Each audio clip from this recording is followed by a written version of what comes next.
Pranam at the lotus feet of the Mother and Sri Aurobindo. Namaste. Good morning, all of you. Welcome to this spiritual discourse. In this great morning, today we are going to discuss on Education Part 3. On Education Part 3, we are going to discuss today. This is the spiritual discussion of this morning. As we know, the education in this integral education, we know there are of 6 types. First one is physical education. This physical education, we mean the body will be the expression of perfect beauty and harmony.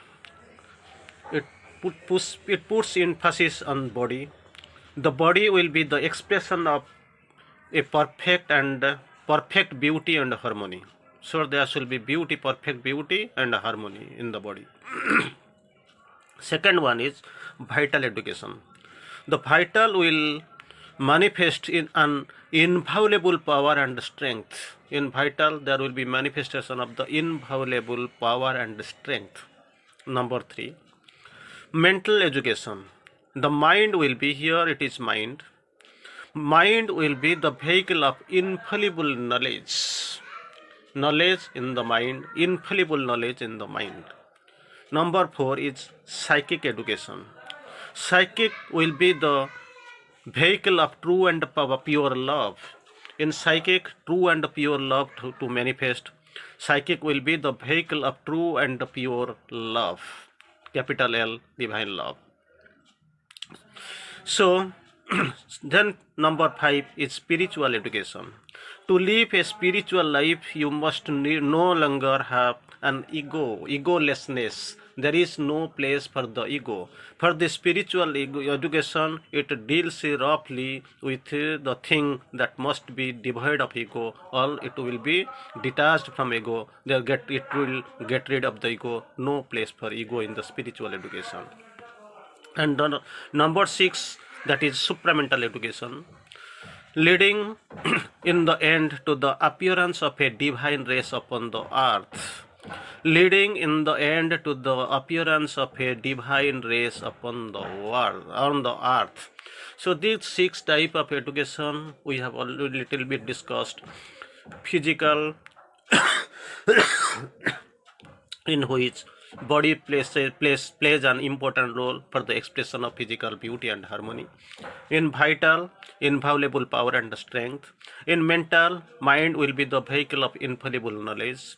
Psychic, in the expression vehicle of true and pure love. Spiritual, to live a spiritual life, you must be no longer have the even a limited minimum ego, to be get rid of ego. And in supramental, it leads to in the end to the appearance of a divine race upon the earth. So these are the 6 type of educations we are entirely. It covers integral education covers all these 6 parts. It has got 6 petals in the integral education. Mother speaks all life is education, that we know. While discussing the integral education in brief, we know the 4 major instruments, the 4 basic requirements in this integral education. The 4 basic requirements are for us, Sri Aurobindo quotes here. Yoga Siddhi, for the Yoga Siddhi, the perfection that comes from the practice of yoga, you have to practice for this perfection, can best attained by the combined workings of 4 great instruments. For this practice of Yoga Siddhi, 4 great instruments are there, and they have to work in a combined manner, combiningly. First, the knowledge of the truth, principles, power and the processes that govern the realization, that is Shastra. Number 1 is Shastra. Number 2 is Utshaha. Number 3 is Guru. And at last, it is actually time or Kala. For the Yoga Siddhi, these 4 instruments have to work in a combined manner. First, Shastra, for the knowledge of the truths, principles, powers and processes that govern the realization, that is Shastra. Second one is your Utshaha. Next comes a patient and persistent action on the lines laid down by the knowledge, the force of our personal effort, that is Ushchaha. In the repeating the for the second time, patient and persistent action on the lines laid down by the knowledge, the force of our personal effort, that is known as Ushchaha, it is number 2. There intervenes the number third, it comes number 3, Sri Aurobindo speaks of uplifting our knowledge and effort to the domain of spiritual experience. Uplifting our knowledge and effort, two things, uplifting our knowledge and effort into the domain of spiritual experience. Here comes the thing of spiritual experience. The direct suggestion and example and influence of the teacher or guru. Guru ought to be a yogi. Teacher is not teacher. They are just our friend, philosopher, guide. Here, teacher or guide, they are direct suggestions, examples and influence. It is necessary for this one. The last or number 4 comes the instrumentality of time or kala. For all the things, there is a cycle of their action and a period of the divine movement. Kala or time she speaks of. For all things, there is a cycle of their action and a period of the divine movement. These 4, I would repeat once again, these 4, one is your Shastra, second is Ishchaha, third is Guru, and fourth is time or Kala. These instruments, they have to work combinedly for the proceeding, for the this yoga siddhi. Now we are going to guide little bit on the what are the things, how the guru has to be selected, whom divine guru we know, Sri Aurobindo Mahayogi, the great guru we know, example, teaching, influence. These are the 3 major instruments of the guru. So Sri Aurobindo focuses couple of things. While choosing a guru, we must be well aware.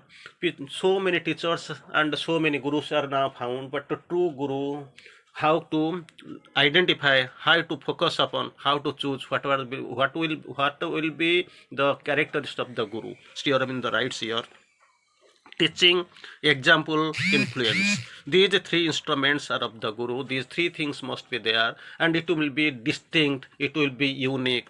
Teaching, example and influence. On the second, he says, once a guru is chosen, nothing must be hidden from him, from the guru, and nothing should be hidden from him. Once the guru has been chosen, there come the faith, then the surrender, then the process of consecration. Once you have chosen a guru, nothing must be hidden from her. As we are going to the hospital, to the doctor, we are not hiding our disease from him. Or whenever we are going to the advocate or lawyer, whatever we have committed mistake or positive or negative, there must be expressed there. Number 3, the guru should be accepted in all ways, not only mentally or something. There is no option, I have gone, after some time there will be changed. So like this, because it is the tendency of the human being to change guru each one after another. But thing is that you have to choose the perfect guru. If the guru is not chosen perfectly, naturally there will be lacuna, there will be loopholes. So there will be a necessity to change. So before the choosing the guru, naturally we have to be very cautious to know the things, teaching, example and influence, and his greatness, his magnanimity, his influence, his illumination, his guidance, we must be aware of. And once he is accepted, the guru should be accepted in all the ways, not in a single direction. In the angularly he must be accepted. He is a man. What is the characteristic of a man? Why guru is special? He is a man helping like his brothers, a child leading the children, a light kindling the other lights. So many are there throughout the world. See, brothers, people are there, they are expecting some help and guidance. So guru is the man who is helping his brothers. So many children moving here and there, foundlings we are seeing, infants are moving, they are unhelped, unsafe. But guru is a child leading the children. There is a light. Everywhere you see there is darkness, obscurity, or little dark light that is like this. So he is a light, capital L, that kindling other lights. Second thing, second requirement is What is the characteristic of a guide? The divine guidance works best when the psychic is open and in front. This guidance becomes successful only at the time when the psychic is open and the psychic is staying in front. One can't wisely guide that with which one is entirely out of sympathy. So, for the guidance, someone has to be sympathetic. Without the touch of sympathy, without the aid of sympathy, guidance will be a difficult thing. Can't guide wisely that with which he is entirely out of sympathy. Then requires some knowledge and wisdom. Knowledge is the foundation of constant living in the divine. But actually what we have known about the knowledge, the definition of all knowledge we know, we are reading something, we are writing them word for word, something we know, that's what we think, we feel, we are great, we are knowledgeable people. But Sri Aurobindo speaks of knowledge is the foundation of constant living in the divine. It is not confined to your degree, your age up to that degree or master degree or engineering degree, whatever is there, or PG, PhD, it is not confined to that one. It is the constant, it is not the living within these books, whatever is written there. Constant living in the divine. When you have passed beyond knowings, you will have knowledge. Knowledge is not coming that within that reading the books or hearing something speeches or reciting them some word per word. It has when we have passed beyond the knowings, then we shall have knowledge. Knowing need not be always a mental knowledge. Mental knowledge, it is a perverted form. It is actually it is a very diminished form of knowledge coming through the mental mind or surface mind.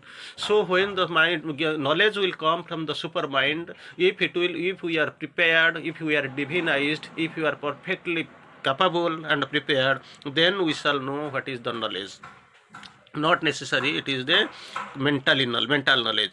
Knowledge is a progressive, it progresses out and again and again. After the knowing the knowledge, we must go to the wisdom.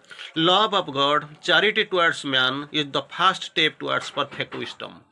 We should know what is the definition of wisdom, and which Sri Aurobindo speaks out. Love of God, charity towards the man is the first step, not the last step, it is the first step towards perfect wisdom.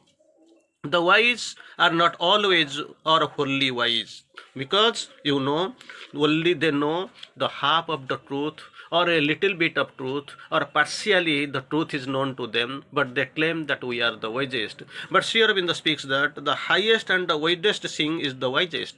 The wisest superlative degree is only meant for them who are having the idea, the capacity of the highest and widest things. But highest and widest thing is a relative term, it differs from person to person. Even if the profoundest and surest political instinct is not wisdom, so we must be very cautious while going. Then comes the thing of word of realization. All realization of the divine must be an inner realization. Nobody can have the supramental realization who has not the spiritual. So naturally we have to knowingly we have to go. Sometimes we commit mistakes. So mistakes must be always acknowledged and corrected. If we cannot acknowledge, we can't identify it, how can we correct it, how can we differentiate it, or how can we throw it out?